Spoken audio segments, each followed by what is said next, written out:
last podcast was so fun. We were just talking about the joy of being read to and what our memories were.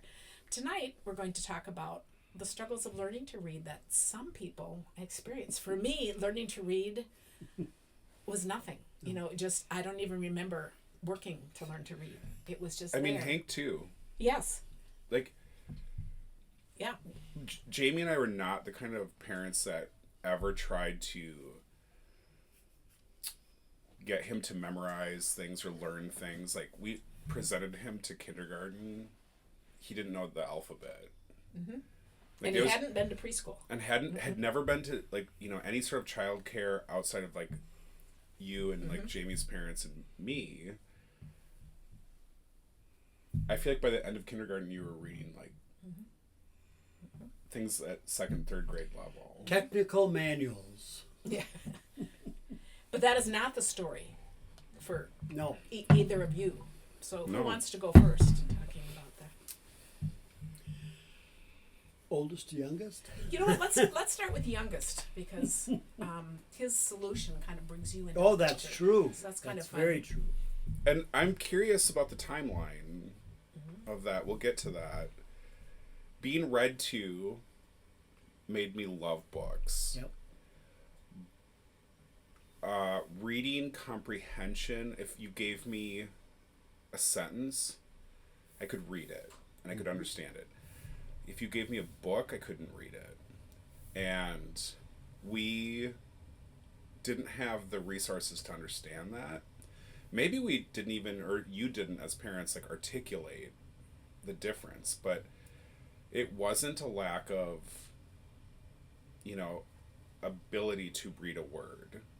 It was a block of words that made it really hard for me. And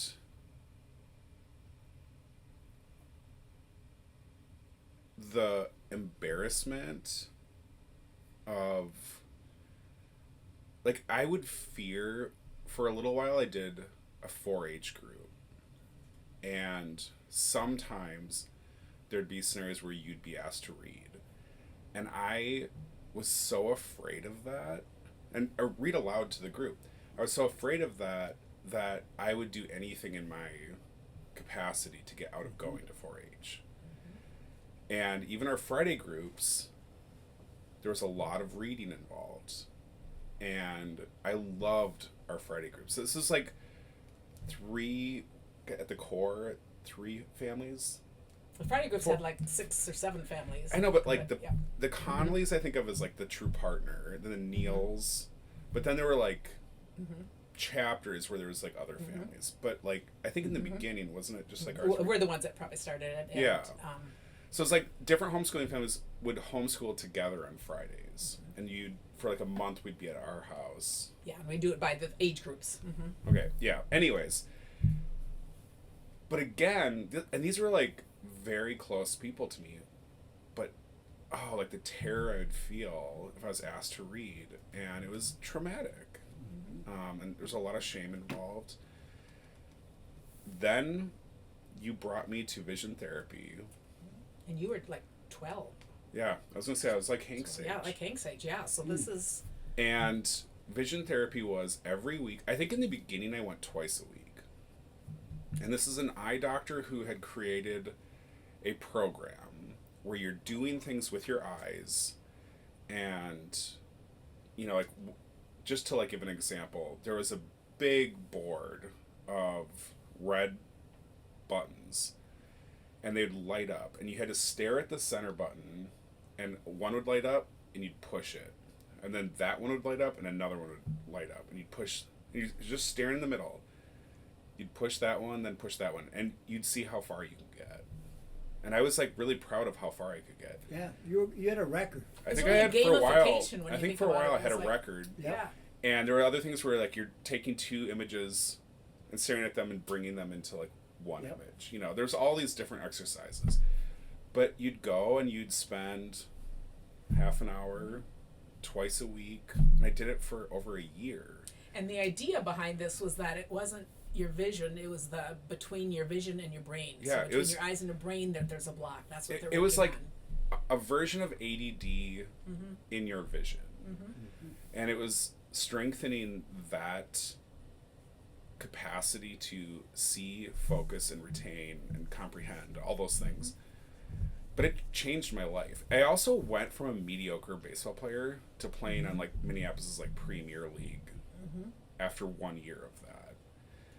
Which makes sense. Yeah, I was all conference And every you- year of high school as a hitter. As a hitter and as a catcher on the outfield, just that visual. My ability to see in a different way changed my life. Yep. And of course, one of the things that came out of it was I could now read for myself. And I became a serious reader. You know, I had my own bookshelf in high school, and going to bookstores was like one of my favorite things from high school on. And it was already like established that I loved books, but being read to and not being able to read to myself at an age where I should have been able to was a source of insecurity. And it was like me working through that. So for his groom's dinner, this is like the guys. No, my bachelor party. Or your bachelor party. How did they celebrate? The bachelor party started with going to one of my favorite bookstores, and all of the groomsmen, I think there were 10 groomsmen, they all bought me a book. And what's hilarious is half of them are not book people. And so they're walking around a bookstore being like, I don't know what to get you. But trying to think about what you I'm would like, I can't help. And I still have those books like together, and it's a really funny, you know, And I think that tableau is a great, a classic idea. I think that's a great idea. Yeah. There's another term for vision therapy, and it's called vision retraining. So there's different words. Now, there still are those. I did look up, and I know it's still a thing. I think we were one of the early, I think back then, it was really a new thing. And, and like, we only knew of one person. And there was one place, and I remember like Twins players and Vikings players were going there. Yes. The Hopkins where we went. Yeah. Like this was the only place, and like professional teams were sending their athletes they were. to do this like therapy. And if you go into the place where you get your vision checked, there's all kinds of signed pictures by baseball players and Vikings players. Yeah. So tell us about your growing up not reading. Well, I was a class clown for a good reason. Shocking. Are you? Wait, let's cut to Hank. Are you shocked that your grandpa was a class clown? No. Are you a class clown? No. But in looking back, it's also one of his coping mechanisms, which you can see. Yeah. It's to deflection. Deflect. Yes, it is deflection. And it worked well. My mother, bless my mother's heart, she gave me a transistor radio one year for not getting any F's on my report card, and that's how poorly I Don't did tell in Hank school. this. Yeah, I know. Do you seriously think this is helpful to me as like Hank's dad? Like, Get me stuck in it. yeah, exactly. And none of us siblings got that, but you really I was would get F's. 'Cause I was known for not being a good student, but I remember having wrestling matches with teachers just because I was a class clown. They wanted to throw me out of the class, and it was kind of a wild thing. And at the root of it, you think part of it was insecurity. Oh yeah, oh yeah. I couldn't handle academics, so that's how I fit in. I remember one book that we were supposed to read, and I remember tearing it in half. And I don't know, I think it was out of frustration, but I didn't read it, and I tore it in half instead. After about maybe close to a year, maybe 6 months of Josiah going to vision therapy, Karen says, Tim. Well, before you get to that, you also got your master's in public health. Yeah. But Mom had to really help you. Like, yeah. you So we're going kinda to back you up. Yeah. He went to Vietnam because he couldn't read. He failed. Yeah, he failed, teletyping, But when you can't read and you're trying to do each letter, that would make sense.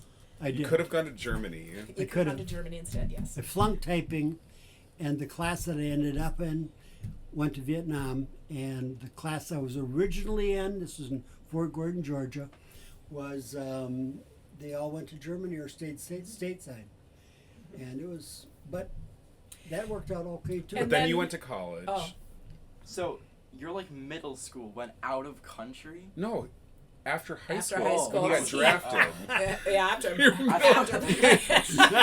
that So would be frightening. Grandpa was in 7th grade. He went was to Vietnam. drafted to Vietnam. No, but he basically joked to he got through high school barely. Yeah, Barely. I did. And it's weird how like there's a way to survive when you're in like grade school. There's like matriculation, like you're gonna keep promoting, but real life is like a reality check. Yeah. You know, it's not gonna be possible for you to be a class clown at a job or in the army. Right. So when we met, which was after Vietnam, Tim was roofing houses with a friend and praying for rain I hated it. because he hated it. And I said, "Why don't you use the GI Bill? You know, Yeah. you finish in Vietnam and Go to he school." I said, he "Well, "Are you Karen, kidding?" You married a man You who married- can't yeah. read. I'm kind of dumb. I don't think I could go to college. Oh yes, there's a school that'll even take you. No. I don't know if she said that, No. but it was called General College. Which they don't have anymore, but they did. It was a then. 2-year school at the It's U like of M. it's called community college in Oh, a it's like- sense now. okay, Like in a sense now, anyone yeah. Yeah. that has a At the U, it was actually for athletes and people that They were to help get through. brawn but not brain, and so I was. and you were brawn and not brain. I was. But you tried, so Yeah. everyone loved him. Everyone was working. In out. fact, when we got married, we got all these gifts. we had 2 teachers that came to our wedding, or they gave us gifts. Yeah. So anyway. Yeah, it was just. So I And one of the gifts was a book that had been torn in half, taped back together. no, but I really, I guess, excelled at Trying. charming my way through Or things. trying. and Yeah, or trying. trying. Yeah, trying. And that's when we started. I did all of your studying, but then we would discuss it after the kids were in bed, Some of- and you'd get barely by. Some of our classes in General College were in an auditorium setting, and so there's probably 100, 150 students. And in chemistry, I was the #1 student in chemistry. Can you imagine? No, Thank you very much. no. But But then, Yeah. but when you went So on, then you/mom were the #1 student. But then you actually went on, you were working in chemical dependency and you needed to get your certification and it could be part of a master's. So Yep. you went on and got that. A And master's in public health. I did do all the study. You take the kids on Saturday. I would study all day. It was You'd really fun highlight- for me. highlight I'd the- highlight things. all the papers. We put the kids to bed, order a pizza, and we would sit and discuss what we'd learned. Mm-hmm. And then you would dictate papers to me, and you got through. And by that level, you didn't have tests. It was really papers. So Yeah. it really. So this was in your 30s. Yep. But And you still couldn't read. another wonderful story connected to that is that we had people that lived with us that were in a situational crisis, and when I had to do defend my theses, I took a class in statistics, but I really couldn't figure all that stuff out. The day before I defended Well, it was like a my week before, paper, is or she? a week before, we had a woman that stayed with us that had a master's in statistics, and it was like, whoa, I was just going to go over to you and put up a sign and asking to hire someone. yeah. And it was such a wonderful gift on both ends because she was also there. She Serendipitous. tutored you every night. And then she was there to celebrate with Yeah. us when you were able to do it. And I thought that was just such a fun thing. Yep. The other memory I want to point out is you remember very clearly when he was 7 and I left for the evening. Mm-hmm. I remember. I know. Do you remember this? Yeah. Okay, do you want to tell that? 'Cause, No, you tell it. Well, I wasn't there, so you can tell it. My most embarrassing You were times of rarely ever out of town. Yeah. But you were out of town, and I don't know if I asked you to read to us. That was the or you routine, I just, think. Yeah, it was. But like, I don't remember how it played out. Yeah. But and I feel like bad saying it, but like, It's I true, though. remember at some point, a few minutes in, being like, never mind. We'll wait We'll for just Mom. we'll just wait till Mom gets back in town. So I couldn't even read a children's book to them. But you would read sentences you'd read words, busy working them out and not stop at a period. It was that idea. You could form the words but Well, not keep going. I remember, like, early on in vision therapy, he said when you stare at a paragraph, you're trying to take in the paragraph. Like, you can't just start with this word and go across the line. It's like my eyes are trying to, like, take in the whole paragraph. Yeah. And I feel like part of me was being trained to just take in a word and then the next word. And then you start going a little faster. And then at some point you start, like, reading. But, yeah. So Tim never read again. And if he were going to do something like read scripture or something at church, he would practice at home and have me practice with him. So it really was a very limiting thing in your life. And did you feel as an adult, a father, person who has a master's degree, did you feel like you were hiding that part of yourself? Well, I felt like an imposter. Yeah. Because I was walking around with something that was not just totally mine, and it wasn't based on my skill level. But to some degree it was. But your perception couldn't own it. Yep. Like, you defended your thesis. But they say that it takes a village. Yeah. So it kind of took a village to get me through that. So the cool thing was, when you started making progress, I just said, well, why don't you go? And Dr. Selak, bless your heart, he's still doing this business, but he told Karen, he says, we should have shot you because your son ended up genetically getting the same thing you had. Said they were identical. Identical issues. And he said, really, it's fun to work with adults because they know what they're here for. Yeah. They know what they want. Yeah. And it made a big difference in your life. Well, it's interesting that we both went through this transformation at the same time. Yep. Not the same age. Yep. You weren't like totally a middle schooler. Different generations, But my memories of you kind of have like a BCAD of your life as a reader. Like, zero memories of you reading. And then suddenly, over the course of like 1 year of transforming your ability to read, you became, and there's like other layers of like what happened in your life, but suddenly like you became someone I'd look at and be like, oh, he's spending his evening sitting at the dining room table with like a record on and he's reading. Yeah. You'd have like low lights and you'd just be sitting there reading. Like, suddenly, like, reading was such a big part of your life. My friends would call and say,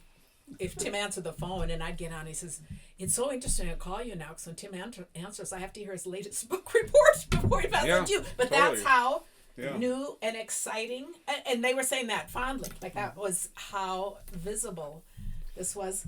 The very first book that I read cover to cover on my own for pleasure was on one of our first cruises. It was our very first cruise. Incentive trip that I earned.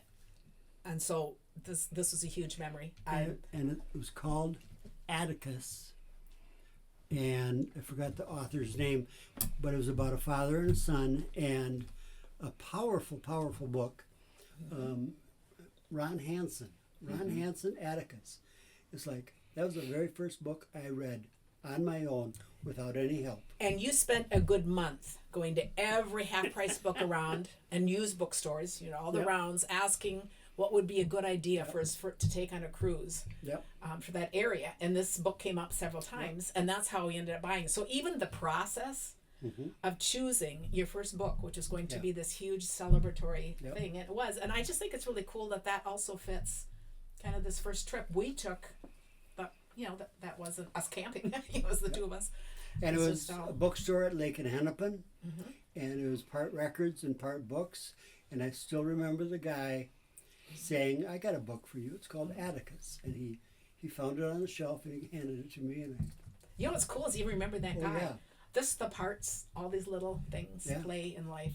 Well, and like my version of that, even though I was in middle school, if you were to look at like my adult life, from Lyle to Brian to Justin, like Carly, like my closest inner circle of friends, the foundation of who has become like my like deepest like circle of friends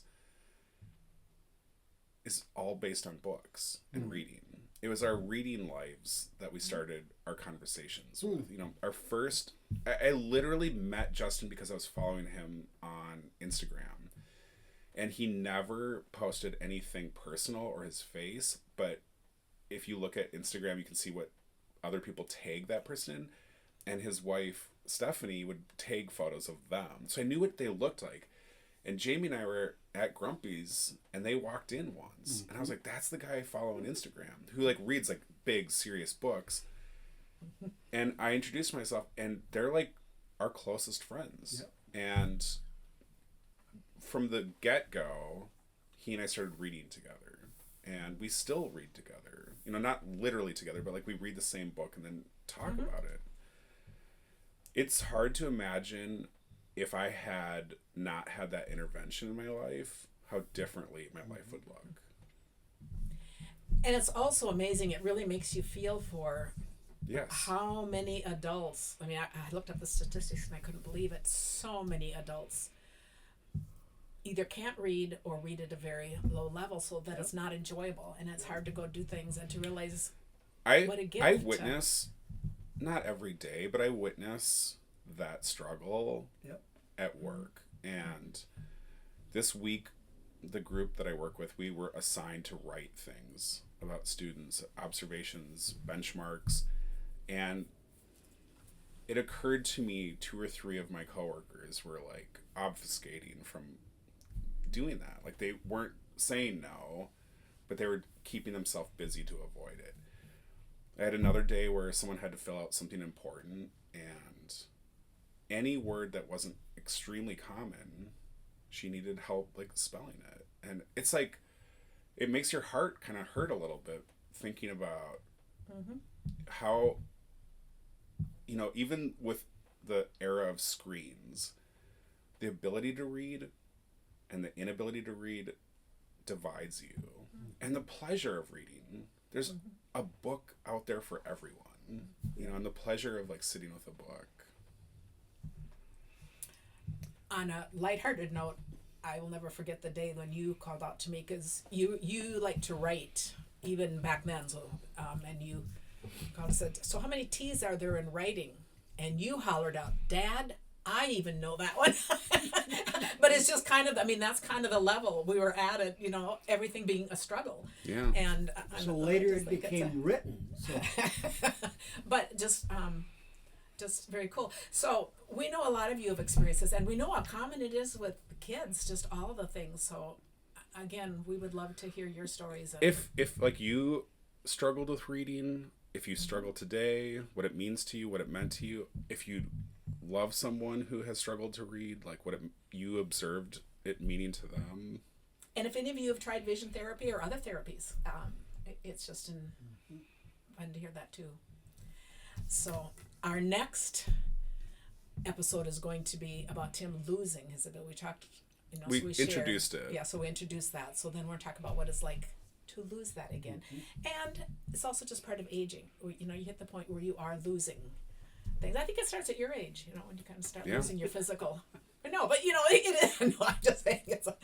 And you're not 50 yet. No. So, for a card that made a difference, Carol from Minnesota had a dear friend in Florida who faced a tough year of health challenges before she passed away. Every week, without fail, Carol sent a handmade card to her friend until one week when life was busy and she just forgot. That evening, her friend called concerned, asking if something was wrong. "You have no idea how much I look forward to Fridays," she said. "Your card makes my week. When it didn't come, I was so worried." That moment is a powerful reminder of something as simple as a weekly card can bring comfort, connection, and joy.